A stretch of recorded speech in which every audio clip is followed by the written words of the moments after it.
Have you ever asked yourself, how would your relationship play out as a love story? Well, the stories we tell ourselves could depict what's going right and what's not going right with your significant other.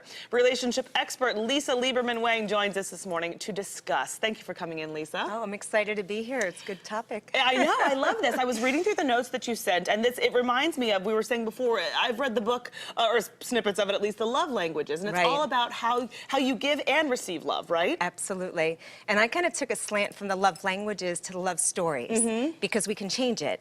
You know, at the end of the day, we all have a story around what romance looks like, what love looks like, what we should be doing, shouldn't be doing. And the truth is that it came because of our beliefs, and I want to say the beliefs that we created, but also the ones that were told to us or we saw from our parents. You know, what represented a good love story.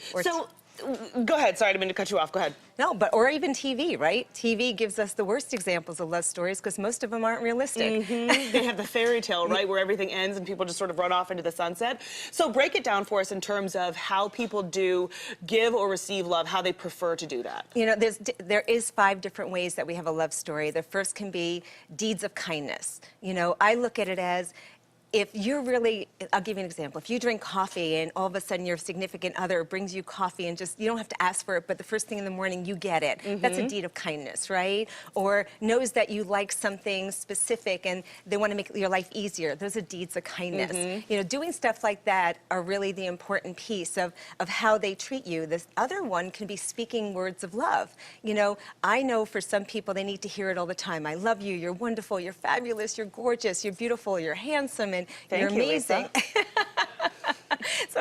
So you get all these accolades, right? They need to hear it, but realize they're auditory, right? Because some people are very auditory. Now, there are also those people that need to be more about kinesthetic, being present.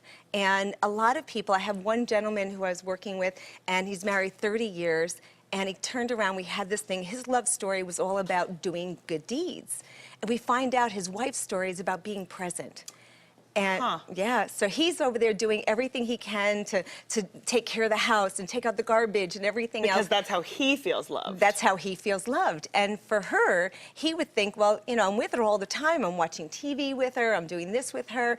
And that wasn't good. She wanted him to be present. And that's the third one. Like, not just be there, but how many people are there and they're on their phone. On their phones, right, exactly. On the internet, on social media, doing something else, distracted. Being present is a really big deal. She actually said she saw more changes with him than she did in 30 years, just because he was being present. I said, it doesn't take much time. It could be 5 minutes. Yeah. You know, right? And that's the important thing, too, right, is communicating to the other person of how you want to receive love, and vice versa, asking them the same, right? Absolutely. Well, most people don't even find out, they don't even know how they want it until they don't get it. You know, like, I wanted gifts, and nobody gave me a present. Right? It's like, now here, Valentine's Day is coming. Did you know how Valentine's Day started? No. 1300s.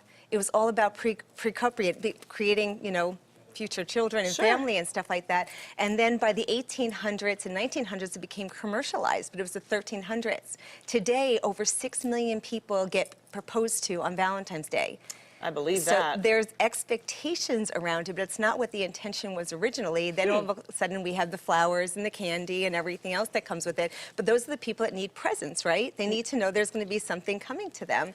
And then finally, the last one is about physical affection. You know, some people are very much about touching and being intimate. And takes us back to the original meaning of Valentine's Day, huh? Well, that's making those babies. Absolutely. Lisa Lieberman-Wang, thank you so much. She is the author of Fine to Fab, which we can find where, Lisa? You can find it online on Borders Books, Barnes & Nobles, Amazon, shop.com, all over the place. All right. Wonderful. Thank you so much for the tips, and happy Valentine's Day coming up to everybody. Thanks for coming in. My pleasure. Thank you.